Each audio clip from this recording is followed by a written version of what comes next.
جب دین کے اندر کوئی چیز آپ داخل کریں گے، یعنی آپ اذان کے ساتھ درود و سلام جوڑ دیں گے، وہ بھی سٹارٹ میں، ایک تو اینڈ پہ پڑھنا، وہ تو ثابت ہے، صحیح مسلم میں حدیث ہے کہ اذان کا جواب دو، اس کے بعد درود شریف پڑھو، الوسیلہ والی دعا مانگو تو میری شفاعت واجب ہو جائے گی۔ وہ بھی سپیکر میں دعا نہیں مانگنی ہوتی ہے، اذان کے بعد،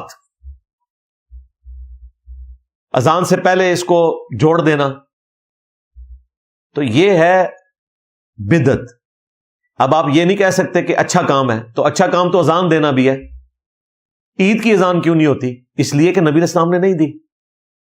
جنازے کی اذان نہیں ہوتی، اس لیے کہ نبی علیہ السلام نے نہیں دی۔ جنازے کی نماز میں سجدہ نہیں ہوتا، رکوع نہیں ہوتا، کیونکہ نبی علیہ السلام نے تعلیم نہیں فرمایا۔ کیا سجدہ اور رکوع کرنا بری چیزیں؟ نہیں۔ تو اچھی چیز ہونے کا مطلب یہ نہیں کہ آپ دین میں داخل کر لیں۔ تو اچھی بدعت اور بری بدعت، ساتھ لکھیں انجینئر محمد علی مرزا۔ اس میں جتنے وسوسے ہیں، جمعے کی دوسری اذان کا مسئلہ، تراویح کا مسئلہ، یہ ساری چیزیں میں نے